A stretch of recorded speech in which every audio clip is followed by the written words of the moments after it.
Hello friends, welcome back to my channel M Alpana vlogs. तो दोस्तों कैसे हैं आप सभी। आई होप आप सब बहुत अच्छे होंगे, मज़े में होंगे, खुश होंगे। तो दोस्तों आज का टॉपिक है हाउसवाइफ। हाउसवाइफ क्या होती है। हाउसवाइफ का मतलब गृहिणी। हम हाउसवाइफ को कभी कभी क्या नहीं सुनना पड़ता कि क्या करती हो सारा दिन घर में, तुम्हें खाना और झाड़ू पोछा के अलावा और काम ही क्या है, बस गप्पे लड़ाती रहती हो सारा दिन, वगैरह वगैरह। लेकिन लोगों को ये नहीं पता होता कि घर की नींव ही एक हाउसवाइफ होती है। वही है जो घर को बढ़िया से चलाती है, बच्चों को संभालती है, घर का सारा अंदर और बाहर का काम बहुत ही अच्छी तरह से संभालती है।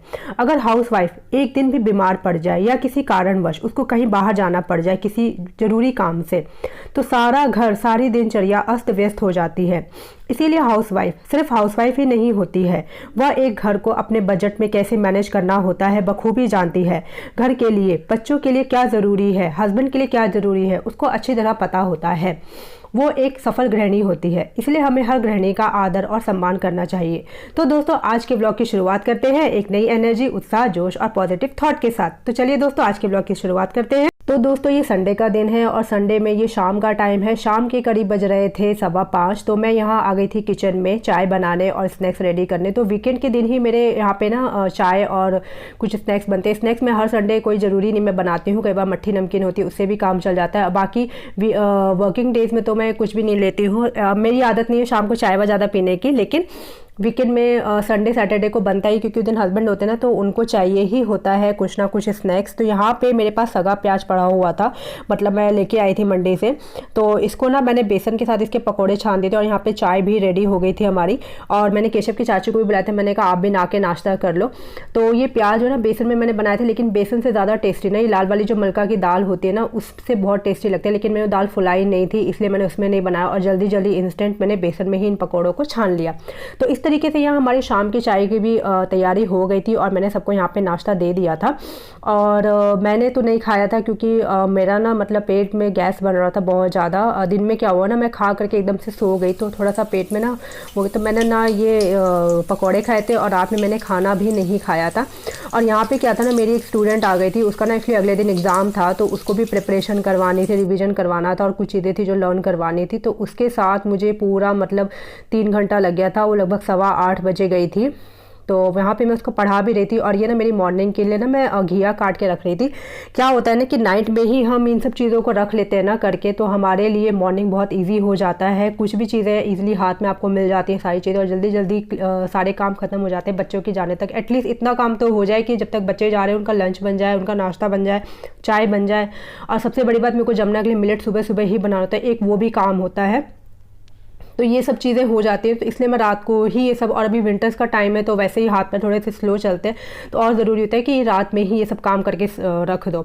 तो वहाँ पे मेरी स्टूडेंट को मैंने कुछ लर्न करने के लिए दिया था और यहाँ पे फटाफट मैंने इस वेजिटेबल्स को काट लिया था। और तब तक जब तक वो नहीं गई मैं उसी के साथ बैठी रही, उसी को लर्न करवाती रही।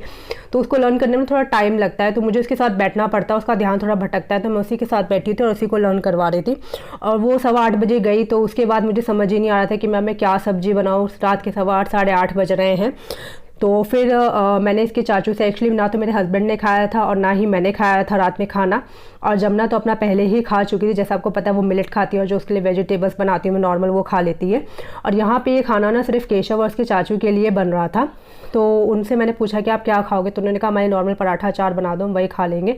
तो मैंने कहा नहीं, ऐसे तो मैं अच्छा नहीं लगता ना, कई बार चलो लंच की अलग बात है लेकिन घर में। तो फिर मैंने फटाफट यहाँ पे थोड़े से आलू की भुजिया बनाई और आलू की भुजिया बनाने के बाद ना मैं यहाँ पे जल्दी जल्दी आटा सब गूँथ करके पराठे बनाने लगी। तो दोस्तों ये पहला पराठा ना मैंने सरसों तेल पे इसको बना दिया।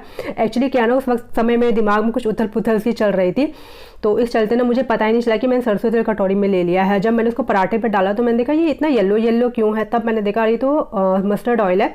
तब जा करके फिर मैंने वो तो चलो निकाल लिया। फिर मैंने नेक्स्ट पराठा रिफाइंड में ही बनाया। हम लोग घी में पराठे नहीं बनाते, रिफाइंड में बनाते हैं। और वैसे ही मेरे घर में ना ज़्यादा पराठा नहीं बनता है। अभी केशव के चाचू हैं तो इसलिए मैं थोड़ा पराठा बना देती हूँ, क्योंकि उनको पराठा पूरी ज़्यादा पसंद है। तो यहाँ पर मेरे पराठे भी बन गए थे और मैंने केशव और केशव के चाचू को डिनर भी दे दिया था करने के लिए, खाना खाने के लिए दे दिया था उनको। उसके बाद मैं अपने आ गई थी किचन क्लीन करने। तो किचन क्लीन करना बिना एक बहुत ज़रूरी होता है रात में, क्योंकि सुबह सुबह उठो ना, तो आपको अगर किचन क्लीन मिलता है तो एक मन में पॉजिटिविटी सी आती है, काम करने का मन करता है।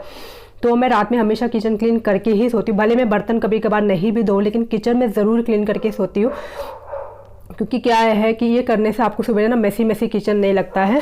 तो इस तरीके से यहाँ पे मेरी किचन भी क्लीन हो गई थी। अब मैंने एक सोल्यूशन बना के रखती हूँ, लेकिन आज मेरा वो सोल्यूशन मैंने इस्तेमाल नहीं किया। वो दिन में एक बार आप यूज़ कर लीजिए तो आपका किचन एकदम क्लीन रहता है। तो ज़रूरी नहीं है कि आप बार बार उस सोल्यूशन का इस्तेमाल कीजिए। मैं एक बार आपके साथ ना उसका वीडियो ज़रूर शेयर करूँ कि मैं क्या सोल्यूशन बनाती हूँ। तो यहाँ पर ना मेरे वेजिटेबल्स भी आ गए थे। मेरे हस्बैंड शाम में ही वेजिटेबल्स ले आए थे।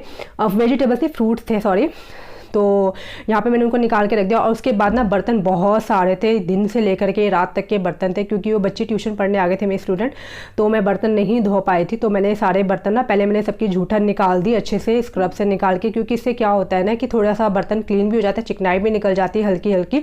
और जो उनमें जो बचा होता है ना खाना, वो भी आपके स्क्रब में ना जो लगना होता है उसमें लग जाता है। फिर इसको आप स्क्रब को अच्छे से क्लीन कर लीजिए। तो फिर जब आप उसको धोते ना बर्तनों को, तो और अच्छे से बर्तन क्लीन हो जाते हैं। तो इस तरीके से पहले मैं सारी जूठन साफ़ कर लेती हूँ और सिंक को भी अच्छे से क्लीन कर लेती हूँ सर्फ से। उसके बाद मैं बर्तन धोती हूँ, तो बर्तन भी अच्छे से क्लीन हो जाते हैं। लेकिन अभी ना मेरा सर्फ ख़त्म हो चुका है, तो मैं सिर्फ डिश वॉश जो होता है ना उसी से बर्तन क्लीन कर रही हूँ। उससे ना मेरा मन संतुष्ट नहीं होता है, क्योंकि बर्तन में थोड़ी सी चिकनाई रह ही जाती है, कितना भी अच्छे से रगड़ लो। खासतौर पर कढ़ाई सब पे तो और थालियों पर तो मैं 2-2 3-3 बार उनको अच्छे से रगड़ रही थी। झाग तो खूब बनता है, लेकिन फिर भी चिकनाई नहीं जाती है। तो अभी मैं जाऊँगी सर्फ लेके आऊँगी नेक्स्ट डे, और फिर सर्फ डालूंगी, तभी मेरे मन को संतुष्टि मिलती है, अच्छे से बर्तन क्लीन होते हैं। तो यहाँ पे मैं जल्दी जल्दी सारे बर्तन भी क्लीन करती हूँ। और काफ़ी सारे बर्तन थे, मुझे करीब 20 से 25 मिनट लगे थे बर्तनों को क्लीन करने में। और यहाँ पे सारे बर्तन मैंने खंगाल भी दिए थे। उसके बाद मुझे वेजिटेबल धोने थे।